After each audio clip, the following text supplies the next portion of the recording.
اس پر ہی نظر سارے زمانے کی لگی ہے۔ حضرت عیسیٰ علیہ السلام ہیں، ان کا واقعہ مشہور ہے کہ وہ اپنے ایک شاگرد کے ساتھ سفر پر نکلے اور سفر میں چلتے ہوئے ایک جگہ ٹھہر کر اپنے شاگرد کو فرمایا کہ تمہارے جیب میں کچھ ہے؟ اس نے کہا کہ 2 درہم ہیں۔ دھیان سے سنیے گا، نہیں تو بات کہیں اور چلی جائے گی اور جو بات شروع ہوئی تھی وہی بھول جائیں گے۔ تو اس نے کہا میرے جیب میں 2 درہم ہیں۔ درہم چاندی کے سکے کو کہا جاتا ہے جو پہلے زمانے میں چلتا تھا، اب نہیں چلتا ہے۔ حضرت عیسیٰ علیہ السلام نے اپنی جیب سے 1 درہم نکال کر کے اس کو دیا، کل 3 درہم ہو گئے، اور شاگرد سے فرمایا کہ جاؤ ان 3 درہم کے روٹی لے کر کے آ جاؤ۔ چنانچہ وہ شاگرد گیا اور 3 درہم کی 3 روٹی لے کر آ رہا تھا۔ راستے میں اس نے سوچا کہ 2 درہم تو میرے ہی تھے، حضرت عیسیٰ علیہ السلام نے تو 1 درہم دیا، لیکن روٹی 3 ہے اور درہم کے اعتبار سے 2 روٹی میری ہونی چاہیے تھی اور 1 روٹی حضرت عیسیٰ کی۔ لیکن جب 3 روٹی لے کر جائیں گے تو حضرت عیسیٰ علیہ السلام بھی تیسری روٹی میں سے آدھی روٹی کھائیں گے، یعنی 1.5 روٹی بٹ جائے گی، جبکہ حضرت عیسیٰ علیہ السلام نے تو صرف 1 درہم دیا تھا۔ چنانچہ وہ 1 روٹی کو راستے میں ہی ہضم کر جاتا ہے، 1 روٹی راستے میں کھا لیتا ہے اور 2 روٹی لے کر کے حضرت عیسیٰ علیہ السلام کے پاس آتا ہے۔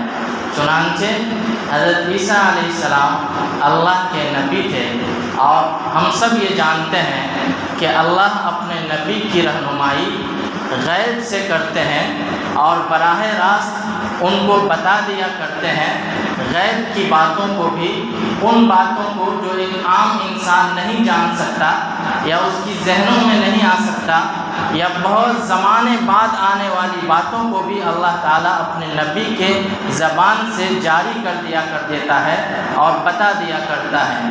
چنانچہ حضرت عیسیٰ علیہ السلام نے 1 روٹی کھائی اور اس شاگرد نے بھی 1 روٹی کھایا، اور کھا کر پھر آگے چلے۔ چلتے ہوئے راستے میں ایک دریا آیا۔ جب دریا کو دیکھا شاگرد نے کہا کہ اس دریا کو ہم کس طرح پار کریں گے؟ حضرت عیسیٰ علیہ السلام نے حکم دیا کہ گھبراؤ نہیں، ہم دریا میں قدم رکھیں گے اور تم میری دامن کو پکڑ کر میرے پیچھے پیچھے آنا، اللہ نے اگر چاہا تو ہم اس دریا کو پار کر لیں گے۔ چنانچہ اسی طرح ہوا، حضرت عیسیٰ علیہ السلام نے دریا میں قدم رکھا اور شاگرد بھی پیچھے پیچھے چلا، اور حضرت عیسیٰ علیہ السلام آسانی کے ساتھ اللہ تعالیٰ کے حکم سے اس دریا کو پار کر کے دوسرے کنارے پر نکلے، ایسے کہ حضرت عیسیٰ علیہ السلام کا قدم بھی نہیں بھیگا تھا۔ چنانچہ اس شاگرد نے دیکھ کر یہ کہا کہ اللہ تعالیٰ نے آپ جیسا صاحب اعجاز نبی پہلے مبعوث نہیں کیا۔ تو حضرت عیسیٰ نے کہا اس واقعے کو دیکھ کر کے تمہیں کچھ فائدہ ہوا؟ اس نے یہ کہا کہ میرا دل ایمان سے بھر گیا، میرا دل نورانی ہو گیا۔ تو حضرت عیسیٰ علیہ السلام نے فرمایا اگر ایسا ہی ہے جیسا کہ تم کہہ رہے ہو کہ تمہارا دل نورانی ہو گیا ہے، نور سے بھر گیا ہے، تو بتاؤ 3 درہم کی روٹی کتنی ملی تھی؟ یعنی 3 درہم لے کر کے گئے تھے تو روٹی کتنی لائے، یعنی 3 درہم میں روٹی کتنی ملی تھی بازار سے؟ اس نے کہا 2 ہی روٹی ملی تھی۔ چنانچہ پھر حضرت عیسیٰ علیہ السلام آگے بڑھے، اور بڑھنے کے بعد ایک جگہ دیکھا کہ بہت ساری ہرن کا ایک جم غفیر گزر رہا تھا اپنی ٹولی کے ساتھ۔ جیسا کہ عام طور سے دیکھا جاتا ہے بعض جانور اپنی ٹولی کے ساتھ گھومتے ہیں، اپنی جماعت کے ساتھ گھومتے ہیں، پرندوں میں بھی ایسا ہوتا ہے۔ چنانچہ حضرت عیسیٰ علیہ السلام نے ایک ہرن کو اشارہ کیا چنانچہ وہ ہرن دوڑتا ہوا حضرت عیسیٰ علیہ السلام کے پاس آیا. حضرت عیسیٰ علیہ السلام نے اس کو ذبح کر کے اس کا گوشت کھایا، شاگرد کو بھی کھلایا، اور کھانے کے بعد اس کی کھال پہ ٹھوکر مار کر یہ کہا کہ جا اللہ کے حکم سے زندہ ہو جا.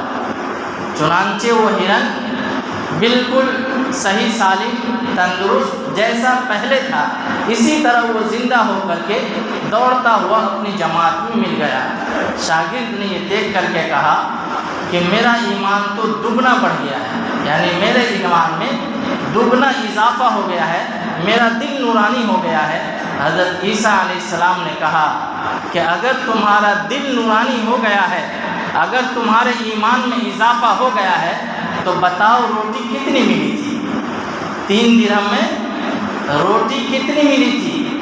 اس نے جواب دیا کہ حضرت روٹی تو 2 ہی ملی تھی، یعنی ابھی بھی کھوٹ باقی ہے. کیا مطلب؟ اپنی زبان سے وہ جھوٹ بول رہا ہے اور حضرت عیسیٰ علیہ السلام اس کو سمجھ رہے ہیں، لیکن اس کی زبان سے سننا چاہ رہے ہیں کہ یہ جھوٹ بول رہا ہے یا سچ بول رہا ہے، یہ کب تک اپنی بات کو چھپاتا ہے. چنانچہ پھر آگے بڑھے اور چلتے ہوئے جب آگے گئے تو ایک پہاڑ کے دامن میں 3 سونے کی اینٹیں رکھی ہوئی تھی. کس کی اینٹ؟ سونے کی اینٹ. اب تو منہ میں پانی آئے گا.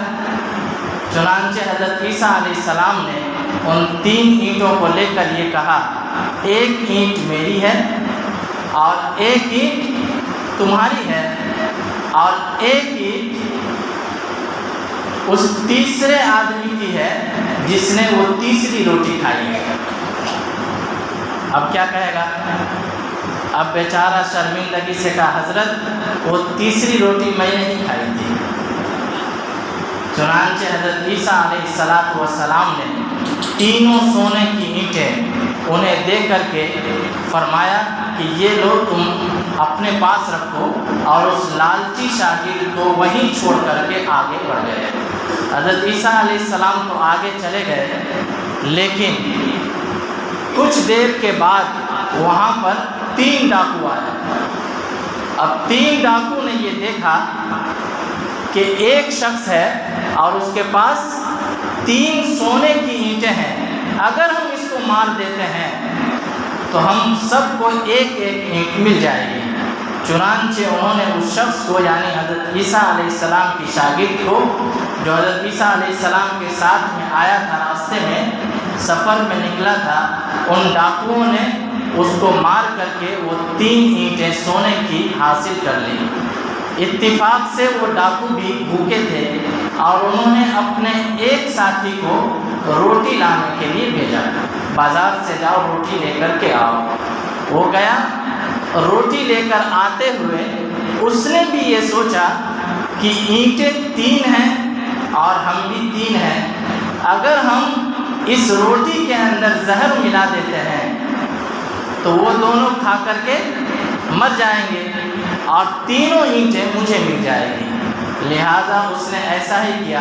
اس نے ایک طرف یہ پلاننگ کی کہ اس میں زہر ملاتے ہیں، اور 2 ڈاکو جو وہاں پر بیٹھے تھے سونے کی اینٹ لیے، اس نے یہ سوچا کہ اینٹیں 3 ہیں، ہم بھی 3 ہیں، جس کو بھیجا ہے روٹی لانے کے لیے، اگر ہم اس کو مار دیتے ہیں تو 1.5 اینٹیں ہم دونوں کو مل جائیں گی.